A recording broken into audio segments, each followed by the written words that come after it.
Hello दोस्तों, मैं आपको वेलकम करता हूं आपके अपने खूबसूरत से चैनल पे।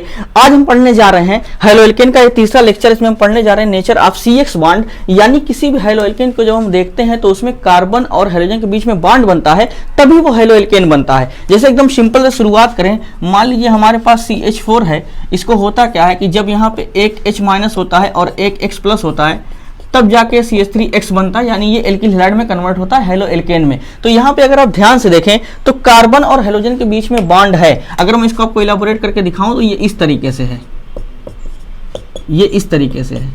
और यही जो ये बॉन्ड है, इसी का हमें नेचर पढ़ना है, क्योंकि हर हेलो एल्केन में CX बॉन्ड कॉमन है और तभी वो हेलो एल्केन ही है, क्योंकि कार्बन और हेलोजन के बीच में बॉन्ड मौजूद है वहां पे। तो दोस्तों सवाल ये है कि क्या इस बॉन्ड की अपनी कोई खासियत है, या ये बॉन्ड बना होगा तो कैसे बना होगा, इलेक्ट्रॉन का डिस्ट्रीब्यूशन कैसे हुआ होगा, कैसे हाइड्रोजन कंबाइन हुआ होगा कार्बन से। बेसिकली इसके पीछे की केमिस्ट्री जाननी है, तो वही चीज हमें पढ़नी है कि नेचर ऑफ CX बॉन्ड कितना है। अब मैं यहीं पे लेता हूं, मान लीजिए हमारे पास ये है CX बॉन्ड, हमें देखना है। तो ये है कार्बन की वैलेंसी मैंने सेटिस्फाई करा दी, ये CX बॉन्ड है। ये किसी भी हेलो एल्केन का एक पर्टिकुलर पोर्शन मैंने ले लिया, क्योंकि मुझे सिर्फ CX बॉन्ड ही दिखाना था। और मेनली मुझे इस बॉन्ड की बात करनी है, जो ये बॉन्ड है CX बॉन्ड। मुझे इसी को आपको दिखाना है कि CX बॉन्ड का बेसिकली नेचर होता कैसा है। तो दोस्तों बात रही CX बॉन्ड की, तो आप सोच के देखो, X है। क्यों X है? क्योंकि ये हेलोजन है, और हेलोजन का नेचर आपको पता होगा कि most electronegative elements in the periodic table है। यानी इनके अंदर प्रॉपर्टी ये है कि शेयर्ड पेयर ऑफ इलेक्ट्रॉन को ये क्या करते हैं, ये अपनी तरफ अट्रैक्ट कर लेते हैं। और जब अपनी तरफ अट्रैक्ट कर लेंगे तो इन पे पार्शियल निगेटिव चार्ज आएगा, और इसकी वजह से इलेक्ट्रॉन डिफरेंस हो जाने की वजह से क्या आएगा, इन पे पॉजिटिव चार्ज आएगा। क्योंकि होगा क्या कि इनका नेचर ही यही है, ये क्या है, most electronegative in periodic table. इनका नेचर ही यही है, most electronegative in periodic table. और कोई भी इलेक्ट्रोनेगेटिव एलिमेंट हो, उसकी खासियत यही है कि वो इलेक्ट्रॉन के शेयर्ड पेयर ऑफ इलेक्ट्रॉन को अट्रैक्ट कर लेता है अपनी तरफ, और अट्रैक्ट करने की वजह से जब यहां से ये इलेक्ट्रॉन इधर अट्रैक्ट करेगा तो यहाँ पे पार्शियल निगेटिव आएगा, ये पार्शियल पॉजिटिव आएगा। पार्शियल इसलिए बोल रहा हूं क्योंकि बॉन्ड पूरा पोलराइज नहीं होता, कंप्लीट डिसोशिएट होकर पूरा इलेक्ट्रॉन शिफ्ट नहीं हो जाता है। बॉन्ड ब्रेकिंग नहीं पढ़ा रहा हूं आपको, मैं आपको सिर्फ ये बता रहा हूं कि ये हाइड्रोजन है इलेक्ट्रोनेगेटिव और ये इलेक्ट्रॉन अपनी तरफ खींच रहा है। देखो भैया सिंपल सी बात ये है ना, बहुत ज्यादा कंफ्यूजन रखना ही नहीं है। ये है क्या, ये X है ना, और X का नेचर कैसा होता है, जब सारी निगेटिविटी उसके अंदर भर जाती है तभी तो तुम उसको X बोल देते हो अपनी।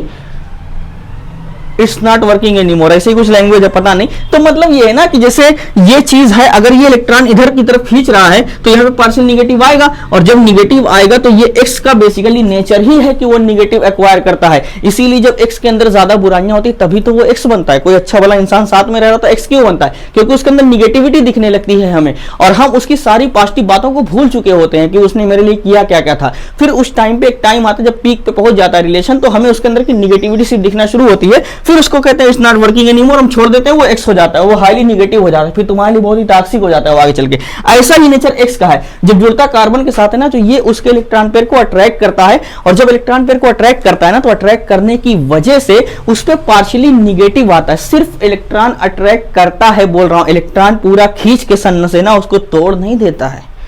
ये X थोड़ा बहुत रहम करता है, लेकिन लाइफ वाला X वो तो वाट लगा देता है ना, पूरा इलेक्ट्रॉन खींच भी लेता है पूरा सब कुछ, उसके बाद तुम्हारे लिए टॉक्सिक भी है, तुम्हें बदनाम भी करता है। लेकिन यहाँ ऐसी कहानी नहीं है, ये इलेक्ट्रॉन खींच रहा है लेकिन जुड़ा इसी के साथ है ना। यानी इसका X इलेक्ट्रॉन खींचने के बाद भी इसी के साथ रहता है, हमारा X इलेक्ट्रॉन खींचने से पहले ही निकल लेता है। नहीं तो मतलब ये हमारी जिंदगी का था।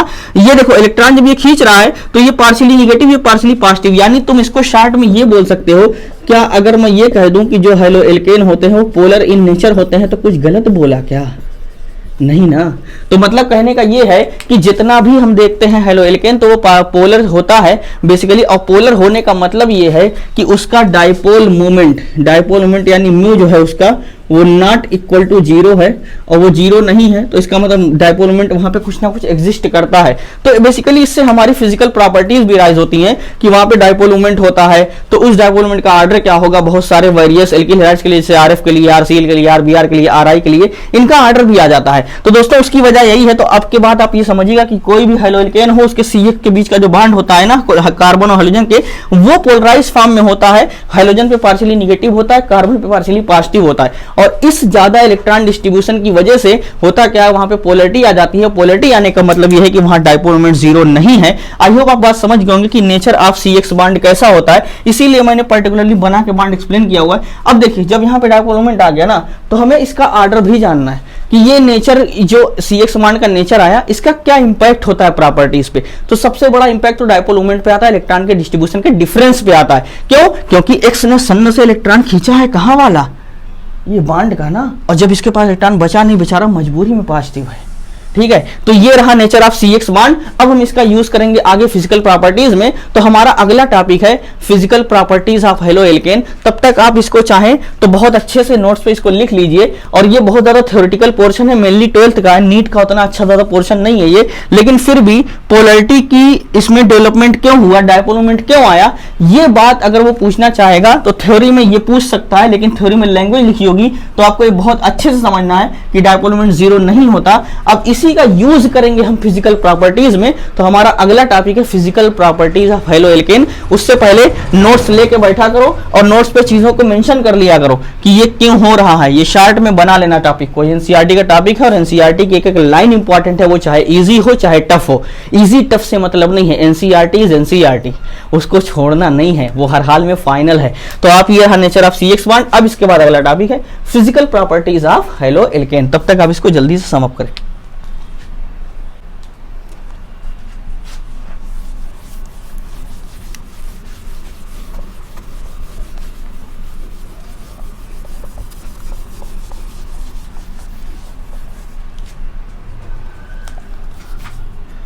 अगला टॉपिक है हमारा फिजिकल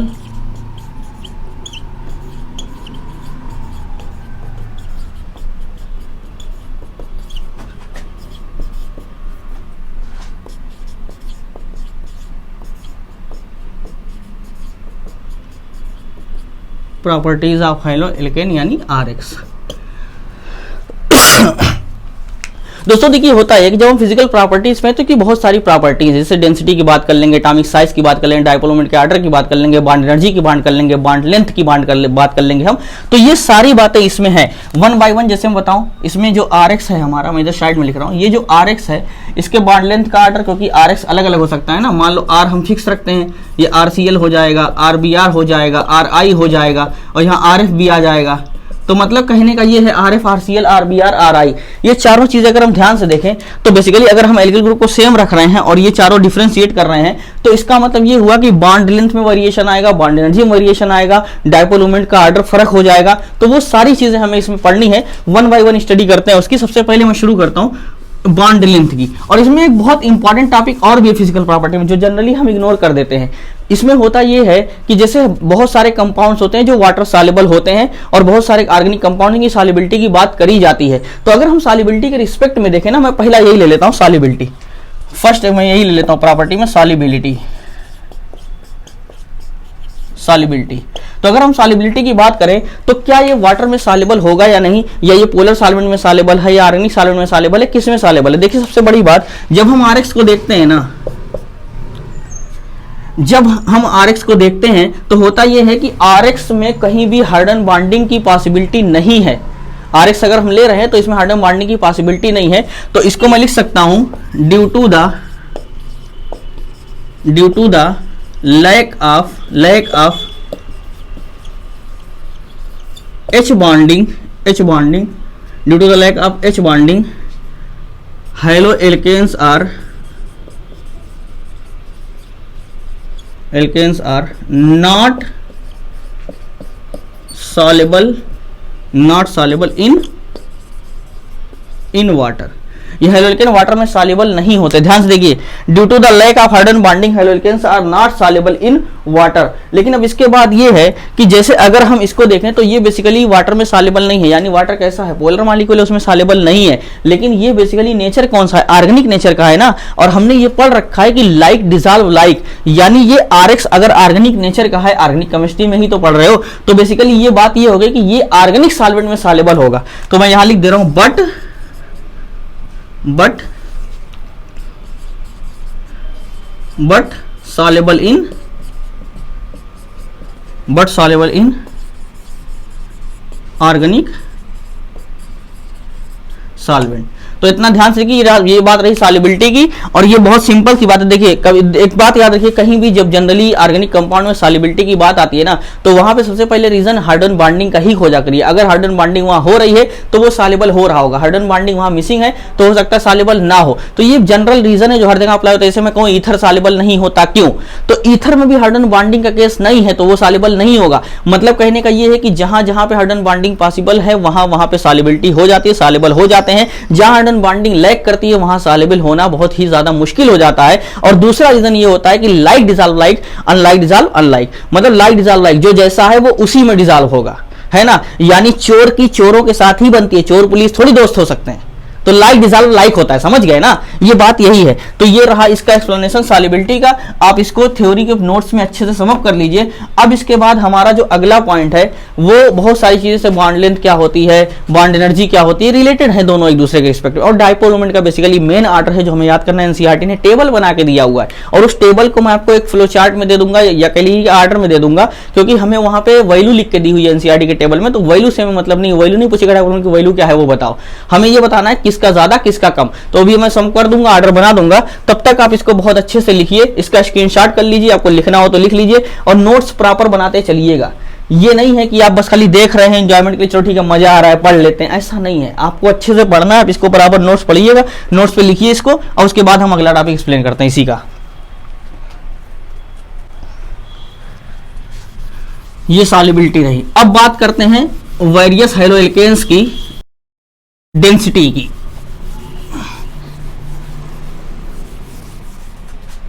वेरियस हैलोएल्केन्स की डेंसिटी की, ये पहला था, ये दूसरा डेंसिटी, डेंसिटी आर्डर। देखिए डेंसिटी आर्डर कुछ है, थोड़ी जितना ज्यादा हैवी होगा उतना ज्यादा डेंस होगा, जितना बड़ा होता चला जाएगा कंपाउंड उतना डेंस होता चला जाएगा। ठीक है, अब देखो होता ये है कि जैसे इसमें 4 टाइप के हैं, जैसे आरएफ है, आरसीएल है, आरबीआर है, आरआई है, ये चारों चीजें हैं। अब ध्यान से देखने वाली बात है, कौन वाटर से डेंस है, कौन वाटर से ज्यादा डेंस नहीं है। अब देखिए 2 चीजें, ये मैंने दोनों को अलग कर दिया। इधर जो मैंने लिखा है ना, ये चीज जो इधर लिखी है मैंने, ये लेस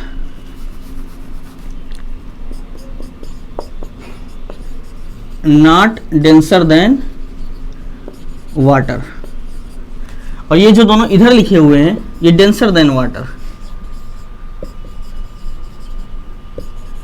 डेंसर देन वाटर। यानी मतलब ये हुआ कि अगर हम वाटर की डेंसिटी को देखें तो वाटर की डेंसिटी के रिस्पेक्ट में ये दोनों हल्के हैं, क्योंकि ये छोटा ग्रुप है फ्लोरीन और क्लोरीन। लेकिन जैसे ही बढ़ेंगे बल्कि ग्रुप बढ़ेंगे ब्रोमीन और आयोडीन तरफ, तो ये वाटर से इनकी डेंसिटी ज्यादा हो जाएगी। अब एक बार बताओ, अगर इन चारों को तुम पानी में डाल दोगे तो कौन ऊपर कौन नीचे? ये जो हल्का है यही तो ऊपर रहेगा, कोई डेंसर नहीं है तो पानी पे तैर जाएगा। ये वाला डेंसर सन्न से डूब जाएगा, तो इसमें कौन सी मुश्किल बात है? तो इसका मतलब ये है कि they float on the surface of water while they dip into the water, ये डूब जाएंगे, ये they sink into the water, ये आप ऐसे बोल सकते हैं। ठीक है, अंग्रेजी में बोलने की जरूरत नहीं, हिंदी में जानो। ये वाला पानी में डूब जाएगा क्योंकि ये भारी है, पानी से ससुरा है ना, और ये वाला हल्का है तो ये थोड़ी डूबेगा, तो तैरेगा ना ऊपर ऊपर, ये पानी का पूरा मजा लेगा ऊपर से, ये अंदर डूब जाएगा, याद रखिएगा। ठीक है, ये पानी में एकदम अंदर तक डूबा हुआ है। कौन? ये दोनों, आरबीआर और आरआई। ये डेंसिटी का आर्डर रहा। अब इसके बाद हम बढ़ते हैं उसकी तरफ, बॉन्ड, उसका बॉन्ड एनर्जी क्या होगी, बॉन्ड लेंथ क्या होगी। तो ये चारों चीजें लिखी हैं, मैं इसी के रिस्पेक्ट में बता देता हूं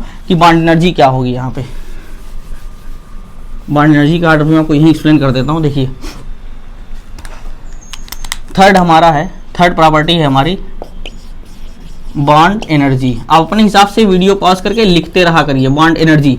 अब देखिए बॉन्ड एनर्जी की बात करें अगर, तो बॉन्ड एनर्जी से पहले अच्छा ये है कि हम बॉन्ड लेंथ एक्सप्लेन कर ले। बॉन्ड लेंथ हम समझ जाएंगे तो हम ये जानते हैं, हमने केमिकल बॉन्डिंग पढ़ रखी है कि बॉन्ड एनर्जी उसी का इनवर्स होता है। तो अगर हम बॉन्ड लेंथ की बात करें तो देखो आर ग्रुप सब में सेम भैया वही है ना। अब मिथिल लेना चाहो मिथिल ले लो, एनसीईआरटी ने क्या किया है, मिथिल लिया है, CH3F, CH3Cl, CH3Br और ये CH3I। एनसीईआरटी ने CH3 लिया, CH3 को CH3 नहीं लिखा, Me लिखा हुआ है, तो कोई बात नहीं, ठीक है ना।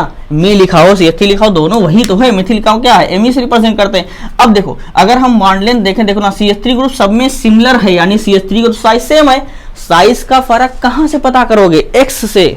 जितना बड़ा X होगा उतना बड़ा कंपाउंड होगा हमारा। देखो यहाँ पे आयोडीन बड़ा है तो ये CH3 तो सब में कॉमन था, साइज का डिफरेंस कहाँ देखोगे, आयोडीन, ब्रोमीन, क्लोरीन, फ्लोरीन से, तो आयोडीन की साइज बड़ी है ना, तो पूरा ओवरऑल मिला के ज्यादा बड़ा नहीं हो जाएगा, क्योंकि जब X बड़ा होगा ना तो वो साइज में बड़ा ही होगा। तो ये X बड़ा है, ये पूरी साइज ओवरऑल बड़ी हो गई। इसका मतलब क्या हुआ कि ये रहा हमारा बॉन्ड लेंथ का ऑर्डर, यानी इसकी साइज सबसे ज्यादा, फिर इसकी, और यही चीज यहाँ भी कर सकते हैं।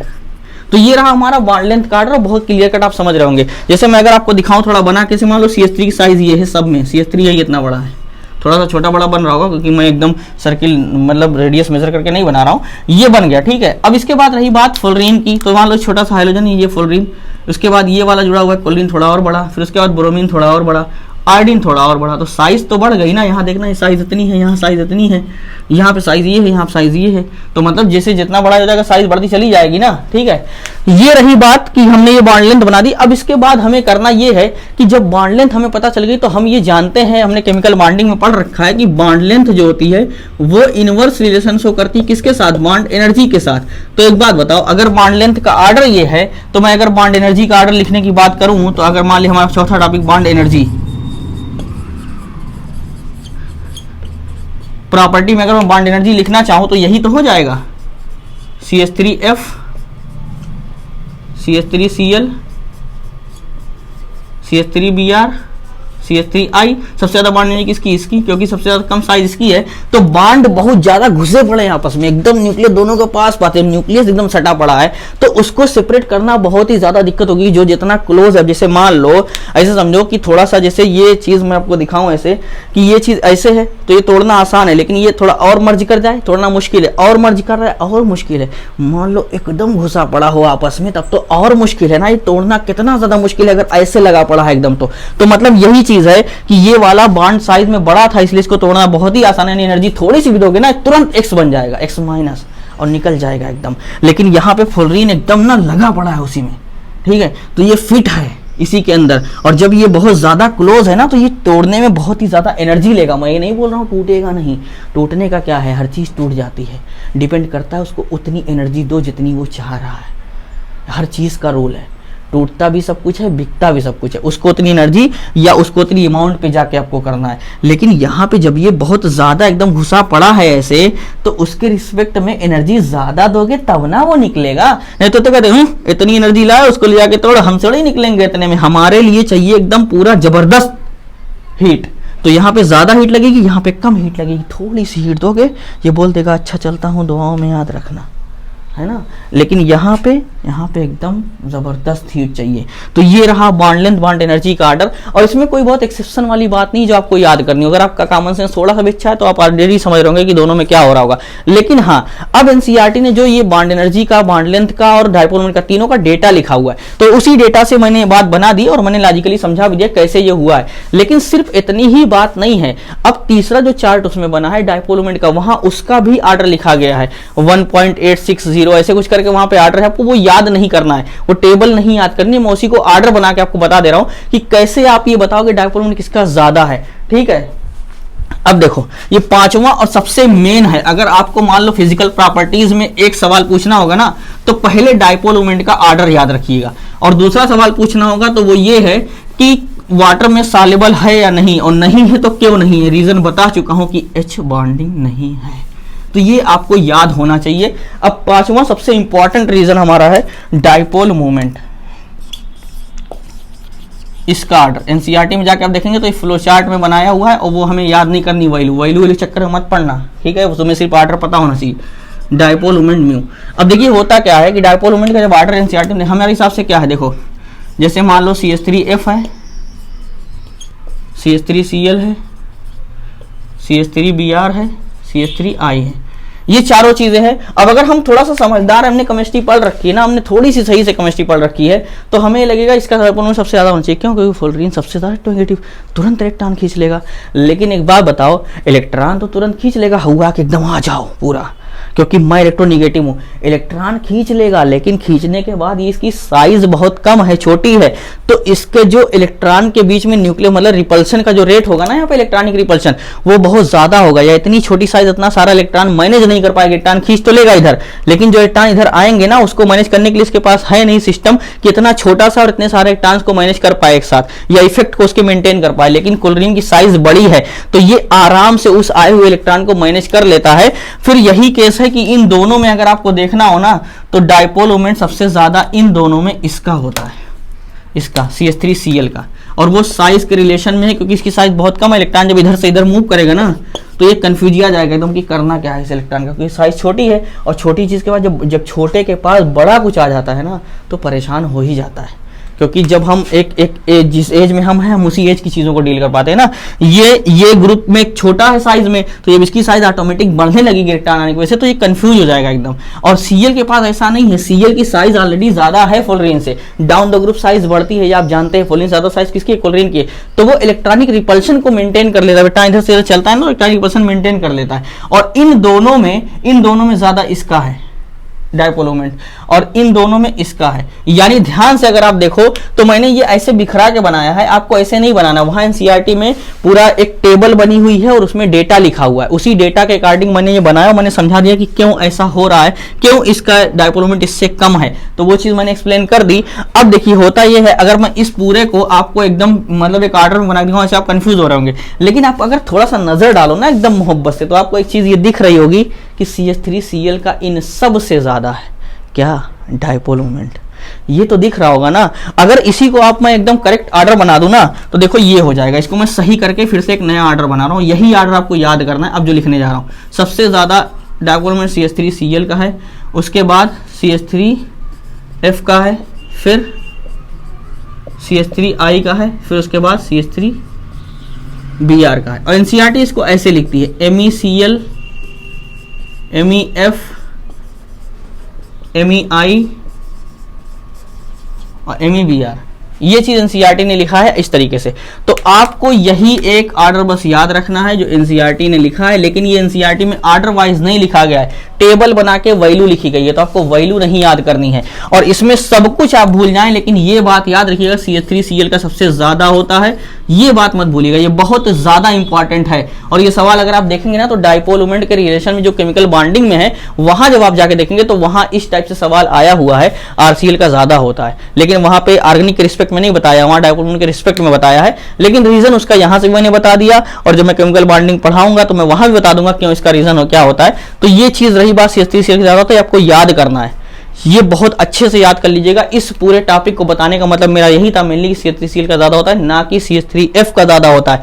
हमें देखने में क्या लग रहा है, CH3F का ज्यादा होना चाहिए, लेकिन वो इलेक्ट्रॉनिक रिपल्शन की वजह से कम हो जाएगा, किसी साइज छोटी है ना, और ये साइज में बड़ा है तो इलेक्ट्रॉनिक रिपल्शन बहुत कम हो जाता है। इस वजह से इसका डायपोल मोमेंट ज्यादा है इससे।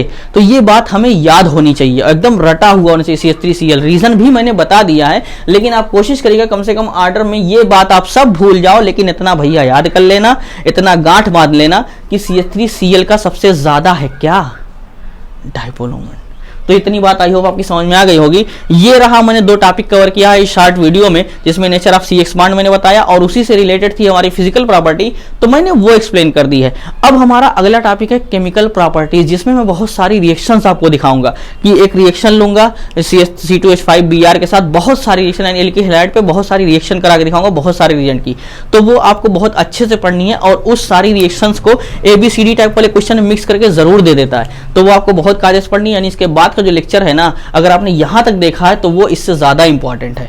तो ये चीज आप पढ़ लीजिएगा, और ये मेनली इतना ज्यादा फोकस नहीं करना, कहां फोकस करना है मैंने बता दिया है। नेचर ऑफ C एक्सपांड में क्या चीज पे फोकस करना था, और यहाँ पे इस पूरे फिजिकल प्रॉपर्टी में मैंने 5 प्रॉपर्टीज बताई, सॉल्युबिलिटी बताया, डायपोल मोमेंट बताया, बॉन्ड एनर्जी, बॉन्ड लेंथ, ये सारी चीजें मैंने बताई, और डेंसिटी भी बताई। लेकिन उसमें सबसे मेन यही है डायपोल मोमेंट, और इस डायपोल मोमेंट वाले टॉपिक में भी सबसे मेन ये है कि आप ये जाने कि CH3Cl का ज्यादा है क्या?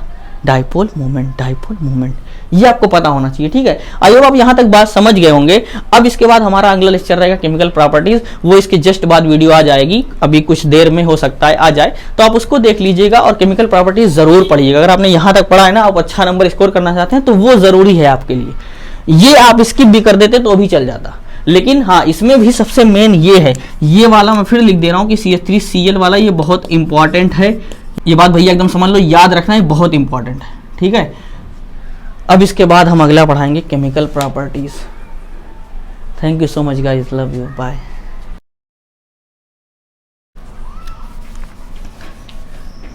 जाओ यार, क्या है, बाय।